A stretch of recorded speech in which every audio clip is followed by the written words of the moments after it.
রহমানুর রহিম। সুপ্রিয় শিক্ষার্থীবৃন্দ, আশা করি তোমরা সকলেই ভালো আছো। ইনশাআল্লাহ আমিও তোমাদের দোয়ায় ভালো আছি। রংপুরের সুনামধন্য প্রতিষ্ঠান Rangpur ideal institute of technology Rangpur কর্তৃক আয়োজিত অনলাইন ক্লাসে তোমাদেরকে সুস্বাগত। আজকের অনলাইন ক্লাসে উপস্থিত আছি আমি Mohammad Hasanuzzaman, junior instructor non-tech. আমি আজকে তোমাদের জন্য যে গুরুত্বপূর্ণ বিষয় নিয়ে আলোচনা করব সেটি হচ্ছে ম্যাথামেটিক্স 1, যার বিষয় কোড হচ্ছে 65,911 ও 5911। আমি এখানে দুটি বিষয় কোড ব্যবহার করেছি। এর মূলত কারণ হচ্ছে তোমরা যারা পলিটেকনিক সিস্টেমে পড়ালেখা করো তারা অনেকেই ডিপ্লোমা ইন ইঞ্জিনিয়ারিং লাইনে পড়ো, আবার অনেকেই ডিপ্লোমা ইন টেক্সটাইল ইঞ্জিনিয়ারিং লাইনে পড়ালেখা করো। তো যারা ডিপ্লোমা ইন ইঞ্জিনিয়ারিং পড়ো তারা অবশ্যই তৃতীয় অধ্যায় দেখবা। তোমাদের জন্য কত অধ্যায়? তৃতীয় অধ্যায় তুমি এই জটিল মূলটা খুঁজে পাবা। আর যারা ডিপ্লোমা ইন টেক্সটাইল ইঞ্জিনিয়ারিং পড়ো অর্থাৎ 5911 কোডের বই পড়ো, তারা অবশ্যই এই জটিল মূলটা খুঁজে পাবা ষষ্ঠ অধ্যায়ে। তো আশা করি তোমরা সকলেই ব্যাপারটা অবশ্যই ক্লিয়ার করছো বা বুঝেছো। আজকে আমি তোমাদের লেকচার 7 দিয়ে আলোচনা শুরু করব। আর আলোচনার মূল বিষয় হচ্ছে জটিল মূল। তো আলোচনার শুরুতেই আমি একটু গুরুত্বপূর্ণ তথ্য তোমাদেরকে দিতে চাচ্ছি। বর্তমান যুগ হচ্ছে তথ্য প্রযুক্তির যুগ, আর তথ্য প্রযুক্তির যুগে অনলাইন ক্লাসের কোনো বিকল্প নেই। অর্থাৎ আমি বলতে চাচ্ছি যে আমরা বর্তমান যুগে ঘরে বসেই সুন্দর সুন্দর ক্লাস করতে পারি বা দেখতে পারি। আমরা যত বেশি অনলাইন ক্লাসগুলো দেখব আমাদের তত বেশি মেধা বৃদ্ধি হবে, আমরা আরও বেশি জ্ঞান অর্জন করতে পারবো। তাই আমি তোমাদেরকে বলতে চাচ্ছি যে তোমরা অযথা মূল্যবান সময় নষ্ট না করে নিয়মিত যে অনলাইন ক্লাস পাশাপাশি জ্ঞানমূলক ক্লাস হচ্ছে অবশ্যই তোমরা সেগুলা দেখবা। শুধু দেখবা না, ধৈর্য সহকারে দেখবা। তো আমি আর কথা না বাড়িয়ে সরাসরি আলোচনায় চলে যাচ্ছি। তাহলে আমাদের আজকে আলোচনার বিষয় কি? জটিল মূল, অর্থাৎ কমপ্লেক্স রুট, যেটাকে বলা হচ্ছে জটিল মূল। তো আলোচনা হচ্ছে এরকম যে মানুষের প্রশ্নের কোনো শেষ নেই, মানুষের জানারও কোনো শেষ নেই। আমরা স্বাভাবিক সংখ্যা থেকে শুরু করে মূলদ সংখ্যা, অমূলদ সংখ্যার বর্গমূল জানার পরেও আমাদের মাঝে একটা প্রশ্ন থেকে যায় যে ঋণাত্মক সংখ্যার বর্গমূল কি? আর এই প্রশ্ন থেকে একটি নতুন সেটের জন্ম নেয়, আর যে সেটটাকে বলতেছি আমরা কাল্পনিক সেট, যেটাকে বলতেছি আমরা কাল্পনিক সেট। তো সবচেয়ে মজার বিষয় হচ্ছে যে কাল্পনিক সংখ্যা কি বা কাকে বলে? কাল্পনিক সংখ্যা কি বা কাকে বলে?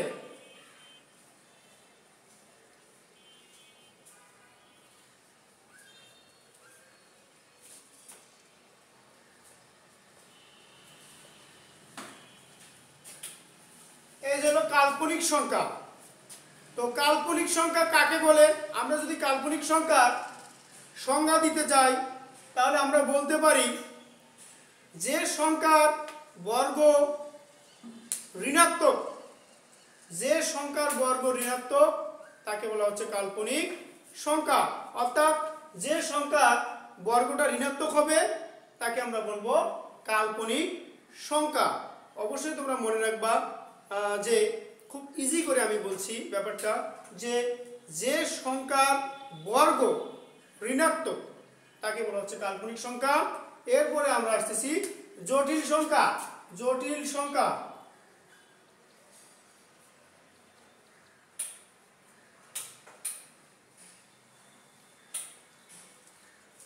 এরপরে আসলাম আমরা জটিল সংখ্যা কি বা কাকে বলে। আমরা যদি জটিল সংখ্যার সংজ্ঞা দিতে চাই তাহলে আমরা বলতে পারি যে a প্লাস IB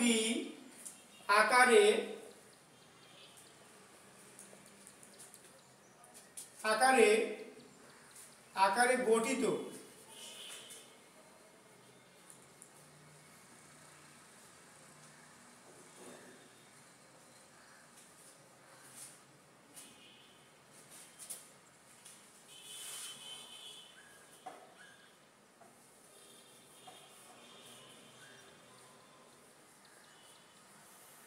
দেখো, যদি কোনো সংখ্যা a প্লাস IB আকারে গঠিত হয়, অর্থাৎ a প্লাস IB আকারে গঠিত সংখ্যাকে জটিল সংখ্যা বলে। অর্থাৎ এখানে জটিল হওয়ার মূলত কারণ হচ্ছে, দেখো এখানে দুটো অংশ আছে, একটা হলো বাস্তব অংশ আর একটা হচ্ছে অবাস্তব অংশ। দেখো a হচ্ছে বাস্তব অংশ আর IB হচ্ছে অবাস্তব অংশ, কারণ b এর সঙ্গে একটা আমি i লাগাই দিছি, অর্থাৎ এটাই বোঝাচ্ছে যে এটা কাল্পনিক। অর্থাৎ i থাকার কারণে আমরা বুঝতেছি এটা হচ্ছে কাল্পনিক আকারের সংখ্যা। তাহলে a প্লাস IB আকারের সংখ্যাকে বলা হচ্ছে জটিল সংখ্যা। তাহলে তোমাদের পরীক্ষায় অবশ্যই প্রতিবারই কম বেশি আসে যে কাল্পনিক সংখ্যা কি বা কাকে বলে, জটিল সংখ্যা কি বা কাকে বলে। তাহলে অবশ্যই তোমরা আশা করি সংখ্যা দুটা খুব ভালোভাবে বুঝেছো এবং পরীক্ষায় আসলে অবশ্যই তোমরা লিখতে পারবা যে কাল্পনিক সংখ্যা কি বা কাকে বলে, জটিল সংখ্যা কি বা কাকে বলে। তো সুপ্রিয় শিক্ষার্থী, আমরা এখন পরবর্তী অপশনে চলে যাব।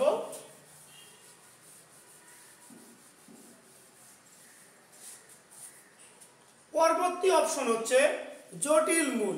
জটিল মূলের মধ্যে আমরা শিখব দুটি জটিল সংখ্যার যোগ কিভাবে করতে হয়, আবার দুটি জটিল সংখ্যার বিয়োগ কিভাবে করতে হয়, বা দুটি জটিল সংখ্যার গুণ কিভাবে করতে হয়। তো সুপ্রিয় শিক্ষার্থী, তোমরা মনোযোগী সহিত দেখো যে আমরা কিভাবে জটিল সংখ্যা যোগ করব, দুটো জটিল সংখ্যা যোগ করব। যদি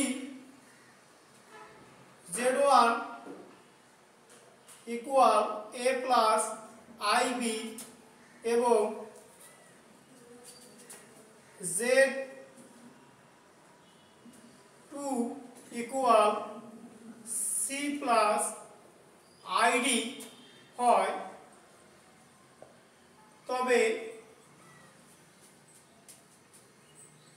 এদের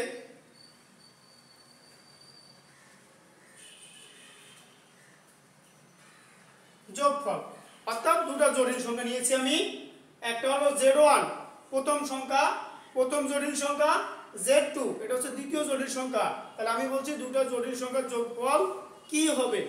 তাহলে আমি দুটো জটিল সংখ্যা নিয়ে নিলাম, একটা নিলাম Z1 equal a plus IB, অপরটি নিয়েছি Z2 equal a plus C plus ID। তাহলে এদের যোগফলটা কি হবে আমরা করতেছি, দেখো তাহলে Z1 প্লাস Z2, তাহলে আমরা এখন কি করব, এখানে মান বসাই দিব।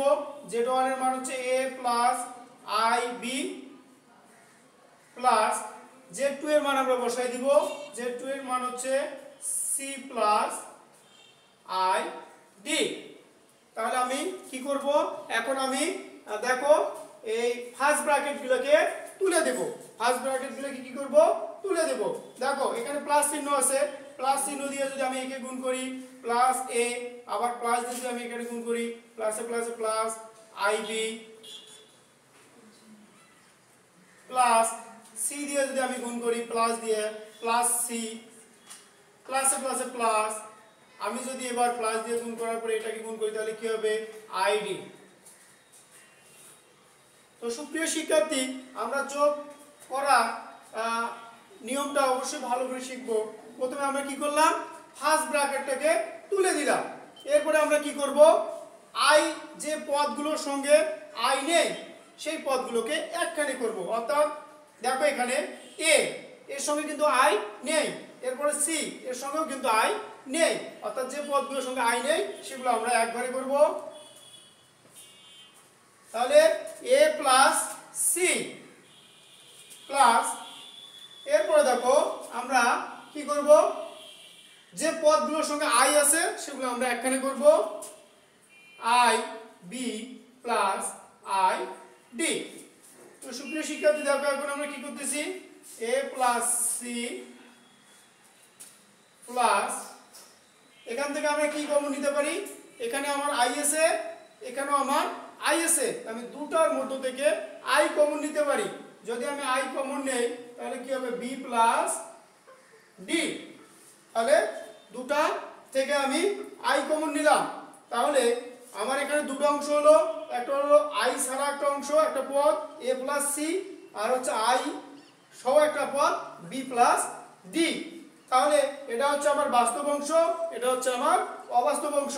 তাহলে আমি দুটি জটিল সংখ্যার যোগফল পাচ্ছি a plus c plus i common নিয়ে বি প্লাস ডি। তাহলে এভাবে আমরা দুটো সংখ্যার জটিল সংখ্যার যোগফল করতে পারি। আশা করি তোমরা বাড়িতে আরো অনেক জটিল সংখ্যা নিতে পারো, এখানে চেঞ্জ করে নিতে পারো তোমরা, পি এরকম তোমরা বাড়িতে করতে পারো, ট্রাই করতে পারো, এস ডাব্লিউ পি প্লাস আই কিউ আরেকটি নিতে পারো, তোমরা নিতে পারো z1 equal p plus i q z2 equal m plus i n z1 plus z2 হট। তাহলে তোমরা বাসায় বসে বসে দেখতে পারো যে যদি z1 সমান সমান p প্লাস আই কিউ হয়, z2 সমান সমান m প্লাস আই এন হয়, তাহলে z1 প্লাস z2 সমান সমান কি হবে। তাহলে তোমরা বাসায় করতে পারো, আরো অনেক নিতে পারো, এরকম করে তোমরা ট্রাই করে দেখতে পারো। তো শিক্ষার্থী, আমরা এখন অন্য একটা অপশনে যাব। আমরা যোগের নিয়ম শিখলাম, আমরা এখন কি শিখবো, বিয়োগের নিয়ম। আমি এটাকে মিশাই দেই,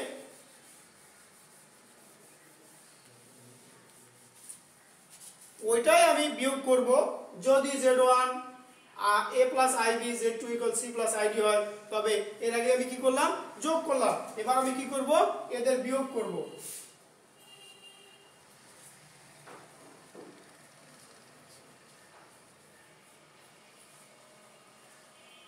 তাহলে বিয়োগ ফল কি হবে, তাহলে দেখো আমরা ওইটাকেই বিয়োগ করব, z1 মাইনাস z2, অর্থাৎ আমি এটাকে যোগ করলাম, এবার আমি বিয়োগ করব। তাহলে যদি আমার বিয়োগ করি তাহলে কি হবে, তাহলে আমরা করতে পারি মান বসাই দেই। z1 এর মান হচ্ছে a প্লাস আইবি ব্র্যাকেট, আমরা কি করব, বিয়োগ করব, মাইনাস চিহ্ন, z2 এর মান কি হবে c প্লাস আইডি। তাহলে এর আগে আমরা যোগ করছিলাম, এখানে যোগ চিহ্ন দিয়েছিলাম, আমরা কি করতেছি, বিয়োগ করতেছি।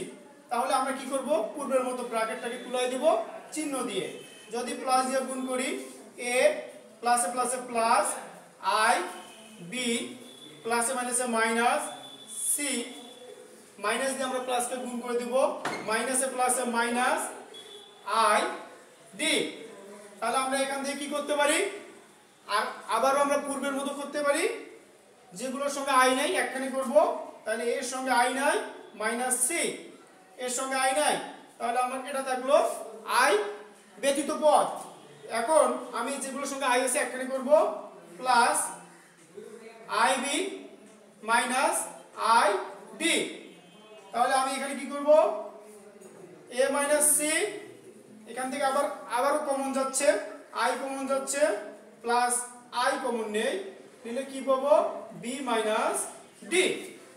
তাহলে আমরা একটু আগে দেখলাম দুটো জটিল সংখ্যা যোগ করলে কি হয়, এবার আমরা দেখতেছি দুটো জটিল সংখ্যা বিয়োগ করলে কি হয়। তাহলে দুটো জটিল সংখ্যা বিয়োগ করলে আমরা কি পাচ্ছি, a minus c plus i b minus d. যদিও অনেক ইজি বা সহজ, এই জিনিসগুলো যদি তোমরা না জানো, অর্থাৎ যোগ করার নিয়ম না জানো, বিয়োগ করার নিয়ম না জানো, তাহলে কিন্তু তোমরা এরপরে যে বড় বড় গাণিতিক সমস্যাগুলো আছে এই অধ্যায়ে, সেগুলো তোমরা কখনোই সমাধান করতে পারবে না। এই জন্য তোমাকে অবশ্যই যোগের নিয়ম জানতে হবে, কীভাবে যোগ করতে হয়, বিয়োগ কীভাবে করতে হয় অবশ্যই জানতে হবে। তাহলে সুপ্রিয় শিক্ষার্থী, এবার আমরা বিয়োগের নিয়ম শিখলাম, এবার আমরা খুবই গুরুত্বপূর্ণ গুণের নিয়ম, যেটা অবশ্যই তোমরা গাণিতিক সমস্যা সমাধান করতে গেলে অবশ্যই তোমাদের প্রয়োজন আছে গুণের নিয়ম। তাহলে এভাবে তুমি হোমওয়ার্কও করতে পারো, এই দুটো পদের মধ্যে তুমি কি করতে পারো, আবারও দেখো বিয়োগ করে দেখবা যে এদের মধ্যে যোগ করে তুমি কি পাইলা আর বিয়োগ করে কি পাইলা। আবারও তুমি বাসায় তোমরা অবশ্যই তোমরা সকলেই বাসায় বসে বসে চেষ্টা করবা যে আসলে বিয়োগ করলে আমরা কি পাবো এখানে। তাহলে যদি তোমরা সকলেই এই আমার বাড়ির যে কাজগুলো দেওয়া থাকতেছে এগুলো যদি তোমরা বাসায় বসে বসে করো, তাহলে অবশ্যই তোমরা যোগ বিয়োগ সম্পর্কে খুবই ভালোভাবে পড়তে পারবা। এরপরে দেখো আমরা কি করব, গুণ করা শিখব।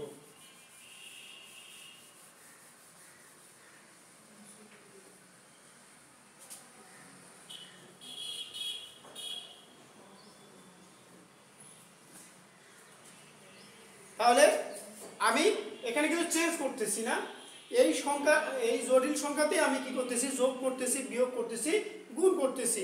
আবার আমরা কি করব, ওই দুটো জটিল সংখ্যার মধ্যে গুণ করব, গুণ করে দেখব ফলাফল কি আসে। তাহলে এবার আমরা মান বসাই দেই, a প্লাস আইবি গুণন সি প্লাস আইডি। তাহলে আমরা গুণ করব, গুণ চিহ্ন দিলাম। এবার আমরা করি, অঙ্ক কি হয় দেখো, গুণের নিয়ম অনুসারে আমরা করব, এ দিয়ে এর প্রথম পদ গুণ করলে কি, এ দিয়ে সি কে গুণ করব, কি হবে এসি। এরপর তোমরা দেখো এ দিয়ে আইডি কে গুণ করব, আই এডি। দেখো প্রথমটা দিয়ে প্রথমটাকে গুণ করলাম, প্রথমটা দিয়ে দ্বিতীয়টাকে গুণ করলাম, অর্থাৎ প্রথম পদ দিয়ে আমার গুণ শেষ।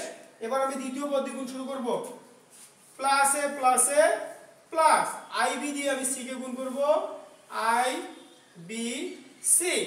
এরপরে আমি আইবি দিয়ে আইডি কে গুণ করব, তার আগে চিহ্ন গুণ করব, প্লাসে প্লাস আই গুণ করলে হবে আই স্কয়ার, আর বি আর ডি যদি আমি গুণ করি তাহলে পাবো আমি বি ডি। এরপরে দেখো সুপ্রিয় শিক্ষার্থী, এসি আমি কি করব, i ad plus i bc. আমরা অবশ্যই জানি যে i square equal i square equal plus 1।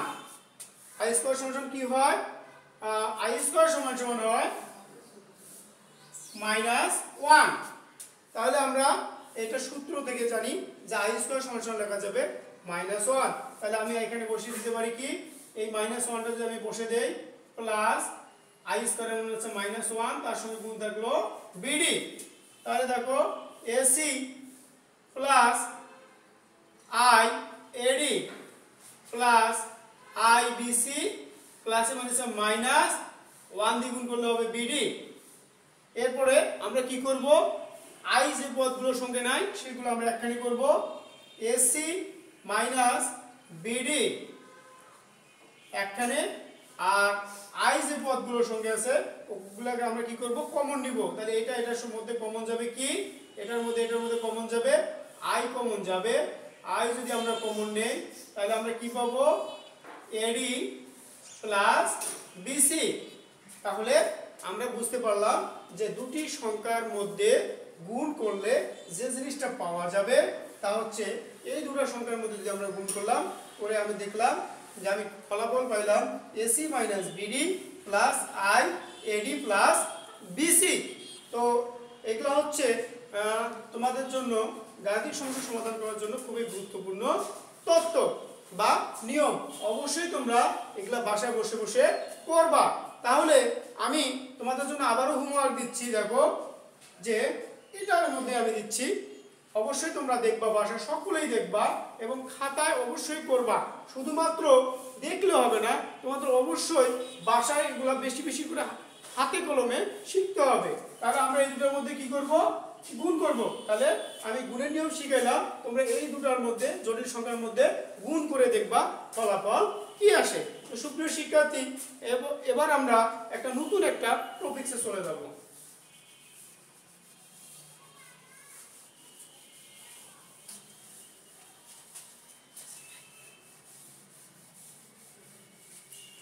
আচ্ছা, নতুন একটা টপিকসে চলে যাওয়ার আগে আমরা কিছু গুরুত্বপূর্ণ সূত্র জেনে নেই।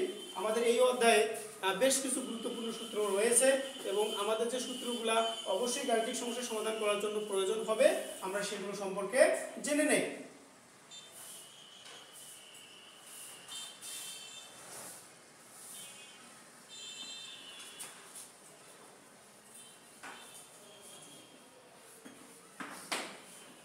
প্রয়োজনীয় সূত্রাবলী, আমরা কি সূত্র শিখবো? দেখো এই অধ্যায়ের যে গুরুত্বপূর্ণ সূত্র সেগুলো অবশ্যই আমাদের জানার দরকার, না হলে আমরা অঙ্ক করতে পারবো না। 1 নাম্বার, আমরা জানি আই স্কোয়ার আই সমান সমান রুট মাইনাস 1, অর্থাৎ এই সূত্রটা হবে আই সম্পর্কিত, অর্থাৎ আই এর শক্তি, অর্থাৎ আই এর পাওয়ার। আই এর পাওয়ার যতই আমরা বাড়াবো কি হবে, যেমন আই সমান সমান আমরা লিখলাম শুধুমাত্র রুট মাইনাস 1, এটা আমার মনে রাখতে হবে যে আই সমান সমান রুট ওভার মাইনাস 1 হয়। এরপরে আমরা বাড়াবো যে আই স্কোয়ার সমান সমান কি হবে। তো আই স্কোয়ার সমান সমান কি হবে, আমরা জানি আই গুণন আই, অর্থাৎ আই স্কোয়ারকে ভাঙাইলে বা আই স্কোয়ারকে আমরা যদি গুণ করি তাহলে কি পাবো, আই গুণন আই, অর্থাৎ আই আর আই গুণ করলে হবে আই স্কোয়ার। এবার আমরা মান বসাই দিব, যেমন আই এর মান আমরা পাইলাম -1 গুণন আই এর মান পাচ্ছি -1। এরপরে আমরা কি পাচ্ছি, দেখো আমরা জানি যে a গুণন a ইকুয়াল কি লেখা যাবে, a স্কয়ার। তাহলে অনুরূপভাবে আমরাও বলতে পারি রুট -1 গুণন রুট -1, তাহলে আমরা লিখতে পারতেছি রুট -1 স্কয়ার। এরপরে আমরা স্কয়ার আর রুট কেটে দিলাম, তাহলে আমরা কি পাইলাম, শুধু পাইলাম -1। তাহলে আই স্কয়ার সমান সমান আমরা পাইলাম -1। এভাবে তুমি অনেকগুলো ঘাত বানাইতে পারো।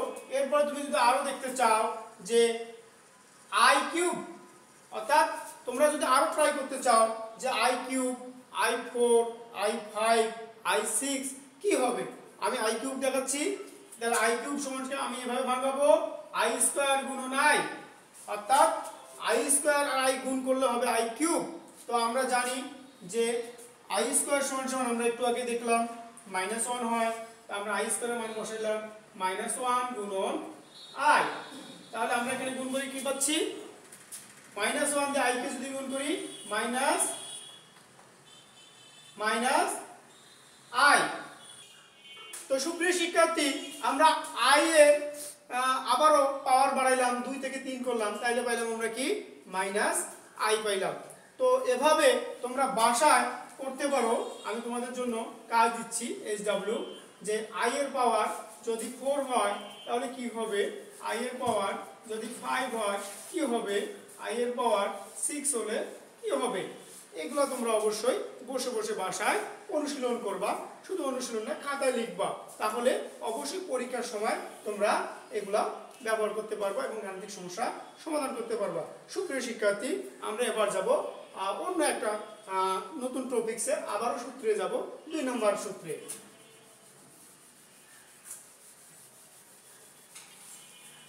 তো সুপ্রিয় শিক্ষার্থী, আমরা এবার নতুন 2 নম্বর সূত্রের মধ্যে প্রবেশ করব। আমরা একটু আগে আই এর সূত্র করলাম, এবার আমরা ওমেগার সূত্র করব। আশা করি তোমরা সকলেই খুব মনোযোগের সহিত ক্লাসটি দেখতেছো।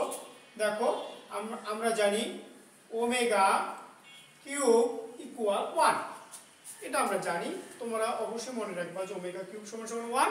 এরপরে আমি যতই ঘাত বাড়াই না কেন, ওমেগার পাওয়ার যতই বাড়াই না কেন, আমি এখান থেকে বাইর করতে পারবো, বা তোমরাও অবশ্যই যদি মনোযোগ দিয়ে দেখো বাইর করতে পারবা। এবার দেখো আমি পাওয়ার বাড়াবো, ওমেগা কিউব থেকে আমি ওমেগা 4, ওমেগা 5, ওমেগা 6 এভাবে আমি পাওয়ার বাড়াবো। তাহলে আমি ওমেগা 4 দেখাচ্ছি তোমাদের জন্য। আমরা ওমেগা কিউব গুণন ওমেগা, দেখো 4 পাওয়ার, 4 পাওয়ারকে এভাবে ভাঙানো যায়। 3 পাওয়ার আর এখানে আছে 1 পাওয়ার, 3 আর 1 4 পাওয়ার। মনে রাখবা যখন তোমরা ভাঙাবা, যেহেতু আমরা ওমেগা কিউবের মান জানি 1, সব সময় ভাঙানোর সময় মনে রাখবা যে ওমেগা কিউব যেন থাকে, তার সঙ্গে যেন যে অংশটুকু থাকবে বাকি সেই অংশটি গুণ অবস্থায় থাকবে। দেখো আমি ওমেগা কিউবকে আগে রাখছি, তার সঙ্গে যেহেতু 4 পাওয়ার আমি 1 পাওয়ারকে সাইড করে রাখছি। এভাবে দেখো ওমেগা কিউবের মান হচ্ছে 1, বসায় দিলাম গুণন ওমেগা। তাহলে 1 দিয়ে যদি আমি ওমেগাকে গুণ করি তাহলে হবে শুধু ওমেগা। তাহলে ওমেগা কিউব সমান সমান আমি পেলাম 1, এবার ওমেগা 4 কে ভাঙায় পেলাম আমি শুধু ওমেগা। এবার দেখাচ্ছি আমি ওমেগা টু দি পাওয়ার 5 কি হবে। তাহলে আমি আবারও বলতেছি যে আমি যদি ওমেগা কিউবের মান জানি, এখানে এমন ভাবে ভাঙাবো, আগে আমি ওমেগা কিউব লিখবো, তাহলে আমার 5 এর মধ্যে 3 পাওয়ার চলে গেল, তাহলে আরো কত পাওয়ার থাকতেছে 2 পাওয়ার। এখন আমি বাকিটা এখানে শিক্ষার্থী, আমরা ওমেগা টু দি পাওয়ার 5 কে যদি ভাঙাই তাহলে ওমেগা কিউব ওমেগা স্কয়ার, কারণ আমি 5 কে যদি ভাঙাই 3 পাওয়ার আর 2 পাওয়ার, 3 2 5 পাওয়ার। কেন আমি 3 পাওয়ার লিখবো, কারণ 3 পাওয়ারের মান আমার জানা আছে 1। তাহলে আমি পাচ্ছি কি, দেখো ওমেগা কিউবের মান 1 গুণন ওমেগা স্কয়ার। তাহলে আমি পাচ্ছি কি 1 দিয়ে যদি আমি ওমেগা স্কয়ারকে গুণ করি তাহলে আমি পাচ্ছি ওমেগা স্কয়ার। তো অনুরূপে তোমরা আরো পাওয়ার বাড়ায় দেখতে পারো। 5 করলাম আমি, তোমরা বাসায় বসে বসে omega to the power 6, omega to the power 7, omega to the power 8 এরকম অনেক তোমরা এইচডব্লিউ করতে পারো, অর্থাৎ হোমওয়ার্ক করতে পারো। তোমাদের জন্য আমি কিছু হোমওয়ার্ক দিচ্ছি, দেখো তোমরা সকলেই বাসায় বসে বসে এগুলা অবশ্যই করবা homework. Omega to the power 6 equal hot, omega to the power 7 equal hot, omega to the power 8 equal hot. তোমরা এভাবে বাসায় বসে বসে এগুলা অবশ্যই ট্রাই করবা। অবশ্যই খাতায় বাইর করে দেখবা যে ওমেগা টু দি পাওয়ার 8, 7 এগুলার মান কত। তাহলে তোমরা অবশ্যই পরীক্ষায় গাণিতিক সমস্যার সমাধান করতে পারবা। এরপরে আমরা যাব 3 নম্বর একটা সূত্র। দেখো তোমরা ভালো করে, 1 প্লাস ওমেগা স্কয়ার এর মান 0। অনেক সময় দেখা যাবে গাণিতিক সমস্যা সমাধান করার জন্য তোমার অঙ্ক বিভিন্ন এলোমেলোভাবে দেওয়া থাকবে, তোমাকে এই ফরম্যাটে নিয়ে আসতে হবে, অর্থাৎ যোগ করে হোক অথবা বিয়োগ করে হোক তোমাকে 1 প্লাস ওমেগা স্কয়ারের আকারে নিয়ে আসতে হবে। যদি তুমি এই আকারে নিয়ে আসতে পারো তাহলে সেখানে তুমি 0 বসায় দিয়ে অঙ্কটাকে ছোট করে নিতে পারবা। তাহলে আমরা এখন একটা গাণিতিক সমস্যা নিয়ে আলোচনা করতে পারি। দেখো আমি তোমাদের জন্য একটা গাণিতিক সমস্যা নিয়ে আলোচনা করব এবং খুবই গুরুত্বপূর্ণ গাণিতিক সমস্যাটা। তোমাদের প্রতিবারই কম বেশি এই গাণিতিক সমস্যাটা আসে, অতি সংক্ষিপ্তর মধ্যে আসবে। আমি লিখতেছি, দেখো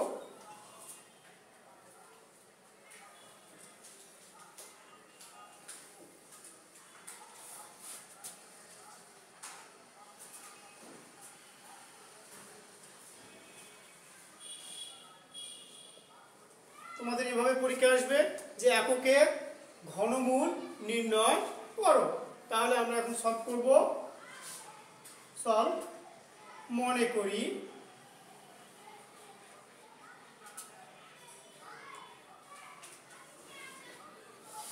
x, যেহেতু এককের ঘনমূল বলছে তাহলে কি একের উপর অবশ্যই রুট কিউব থাকবে। আমরা এটাকে বলতেছি এককের ঘনমূল। তাহলে আমরা এখন কি করব, উভয় পক্ষে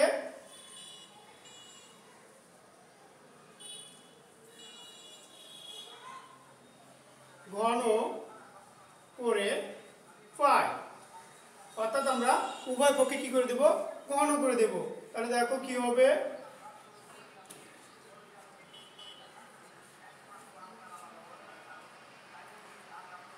উভয় পক্ষে আমরা ঘন করলাম। তাহলে আমরা কি করতে পারি, দেখো এটাকে এইভাবে লিখতে পারি 1 তারপরে 1 এর 3 অংশ, তার উপরে আমার থাকলো 3 ইকুয়াল এক্স কিউব।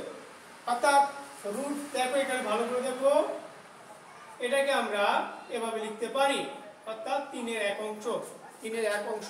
তাহলে আমরা এটাকে এভাবে লিখলাম। এটা হচ্ছে উপরের পাওয়ার, এটা হচ্ছে নিচের পাওয়ার। উপরে নিচে আমরা জানি ভাগ আকারে যদি থাকে তাহলে উপরে নিচে কেটে দেওয়া যায়। তাহলে কেটে দিলে আমাদের কি থাকতেছে অবশিষ্ট 1 ইকুয়াল এক্স কিউব। এরপরে আমরা কি করব, আমরা এক্সটাকে এদিকে নিয়ে আসবো।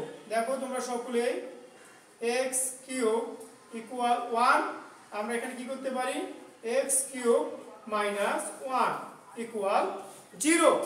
এখন আমরা এটাকে কি করতে পারি, এ কিউব মাইনাস বি কিউবের উৎপাদক নির্ণয়ের সূত্র ব্যবহার করতে পারি। যেমন এখানে এ বলতে আমরা এক্স কে বুঝতেছি, আর বি বলতে আমরা 1 কে বুঝতেছি। যদি আমাদের এক্স এর উপর কিউব আছে, 1 এর উপর কিউব নেই, তারপরে তোমরা দেখো 1 এর উপর আমি যে কোনো পাওয়ার দেই না কেন, 1 কে গুণ করলে 1ই হবে। অর্থাৎ মনে মনে এখানে একটা যদি আমি 3 মনে করে নেই, তাহলে হয়ে গেল এটা বি কিউব। তাহলে কি তোমার মানের কোনো পরিবর্তন হবে না, কারণ 1 এর উপর আমি 3 পাওয়ার ব্যবহার করছি। কি হয়েছে, 1 গুণন 1 গুণন 1, অর্থাৎ 1 গুণন 1 গুণন 1, তাহলে কি হবে, গুণফল 1ই হবে। তাহলে আমি এটাকে এ কিউব মনে করব, এটাকে বি কিউব মনে করব, করে আমি উৎপাদক নির্ণয়ের সূত্র হিসাবে ব্যবহার করব। তাহলে দেখো আমরা লিখতেছি a minus b into a square plus a b plus b square equal 0। তোমরা সকলেই জানো যে এ কিউব মাইনাস বি কিউবের উৎপাদক নির্ণয়ের সূত্র হচ্ছে এটা a minus b into x square, a বলতে এখানে এক্স হচ্ছে x square into a b. A হচ্ছে এক্স আর বি হচ্ছে 1, আর বি স্কোয়ার বলতে 1 এর উপর স্কোয়ার। তো সুপ্রিয় শিক্ষার্থী, আমরা নিচের অংশটাকে উপরে লিখতে পারি। দেখো আমরা এখান থেকে যাচ্ছি উপরের দিকে যাচ্ছি। দেখো আমরা এখানে দুটো অংশ পেয়েছি। আমরা জানি যে যদি গুণের ক্ষেত্রে এ বি ইকুয়াল 0 হয়, তাহলে আমরা লিখতে পারি এ ইকুয়াল 0, বি ইকুয়াল 0। এটা গুণের কি গুণাবলী থেকে। তাহলে আমরা লিখবো এখন যে x মাইনাস 1 ইকুয়াল 0, অথবা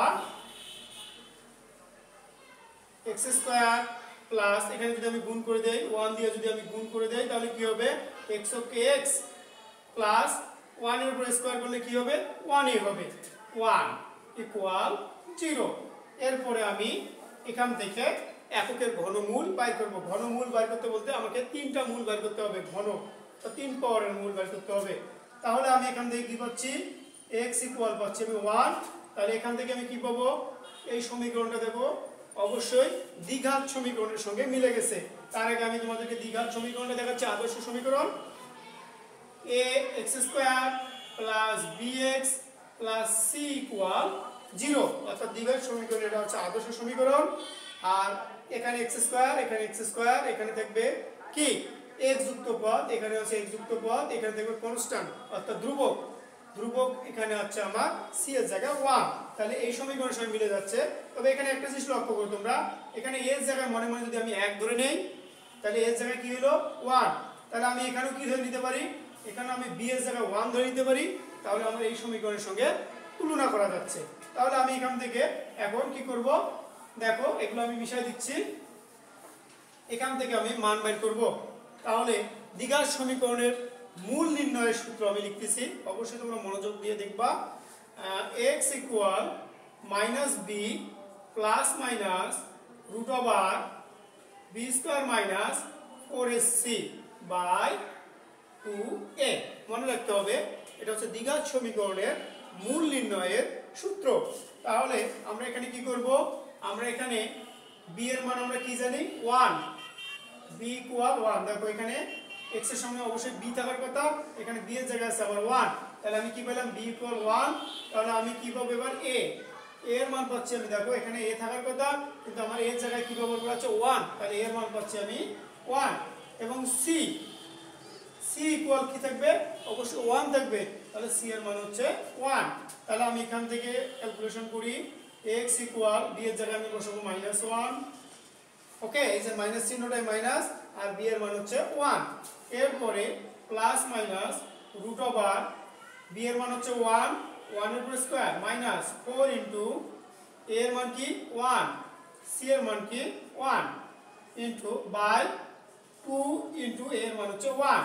তাহলে আমি কি পাচ্ছি x equal -1 plus minus root 1 এর উপর স্কয়ার করলে 1 ই হবে 1। এখানে যদি আমি গুণ করে দেই 4 গুণন 1 গুণন 1 তাহলে কি হবে 4 একে 4 বাই 2। তাহলে এখান থেকে আমি পাচ্ছি কি যদি আমি বিয়োগ করে দেই x equal -1 plus minus root বিয়োগ করলে আমার কি হবে 4 এর থেকে যদি আমি 1 বিয়োগ করে দেই তাহলে পাবো আমি -3 বাই নিচে 2। তাহলে এখানে দেখো আমার মূল পাওয়ার মানে পাওয়া হবে 3টা। এখানে আমি অলরেডি একটা পেয়েছি, এটাকে যদি আমি 1 ব্যবহার করি প্রথম মূল, এখানে তাহলে আমার অবশ্যই দুটো মূল আছে। কেমন করে আমি বুঝবো? এখানে আমার প্লাস মাইনাস অর্থাৎ একটা ধনাত্মক মূল একটা ঋণাত্মক মূল, এখানে আছে আমার দুইটা মূল। তাহলে আমি যদি সব মূলগুলোকে একখানে করি দেখো, তাহলে আমি 1 নম্বর মূল তো অলরেডি পেয়ে গেছি 1। আমি দ্বিতীয় মূলটাকে আমি লিখতেছি। দেখো এখান থেকে দুটো মূল আছে, আমি ভাঙায় দেখাচ্ছি 1 প্লাস রুট ওভার -3 বাই 2। আর তৃতীয় মূলটাকে আমি দেখাচ্ছি -1 মাইনাস রুট -3 বাই 2। তাহলে আমাকে কি বলছিল এককের ঘনমূল নির্ণয় করতে। তাহলে আমি এককের ঘনমূল নির্ণয় করে দেখলাম এখানে 3টা মূল আছে। প্রথম মূলটা হচ্ছে 1, দ্বিতীয় মূলটা হচ্ছে -1 প্লাস রুট ওভার -3/2, তৃতীয় মূলটা হচ্ছে -1 মাইনাস রুট ওভার -3/2। তোমরা এটা কিভাবেও দেখাইতে পারো -1 প্লাস i 3i, অর্থাৎ এখানে মাইনাসটাকে তোমরা বের করতে পারো অথবা নাও দেখাইতে পারো, এখানে অ্যান্সার লিখতে পারো। অর্থাৎ এখানে লিখে দিতে পারো উত্তরে, অর্থাৎ এককের ঘনমূল কি হচ্ছে x equal 1, -1 plus root over -3/2, আরটা হচ্ছে -1 মাইনাস রুট -3/2। এই হচ্ছে তোমার এককের ঘনমূল 3টি অ্যান্সার। তো সুপ্রিয় শিক্ষার্থী, আশা করি আজকে যে গুরুত্বপূর্ণ লেকচারের স্বাদ হলো তোমরা অবশ্যই ধৈর্য সহকারে মনোযোগ সহকারে লেকচারটি দেখেছো এবং বুঝেছো। যদি তোমরা কোনো সমস্যা মনে করো তোমরা অবশ্যই এগুলো দেখবা, বাসায় বসে বসে অনুশীলন করবা এবং তোমরা শুধু অনুশীলন না খাতায় লিখবা। যদি এরপরে তোমাদের কোনো সমস্যা হয়ে থাকে আমি চেষ্টা করবো ইনশাল্লাহ পরবর্তী লেকচারে সলভ করার জন্য, এবং তোমরা কমেন্ট করবা। যদি কোনো তোমাদের সমস্যা থাকে অবশ্যই কমেন্টের মাধ্যমে জানাবা এবং সময় নষ্ট করবা না। অবশ্যই ক্লাসগুলো বেশি বেশি করে অনুসরণ করবা, কারণ ম্যাথামেটিক্স সাবজেক্টটা খুবই একটা মজার সাবজেক্ট। যদি তুমি বুঝে থাকো তাহলে তুমি করতে পারবা, আর যদি তুমি বুঝে না থাকো তাহলে করতে পারবা না। তাই আমি আবারও বলতেছি তোমরা অবশ্যই বেশি বেশি করে ভাষা অনুশীলন করবা, চর্চা করবা। এই বলে আমি আমার আজকের গুরুত্বপূর্ণ লেকচার 7 এর আলোচনা এখানেই শেষ করতেছি। আল্লাহ হাফেজ, সুস্থ থাকো, ভালো থাকো।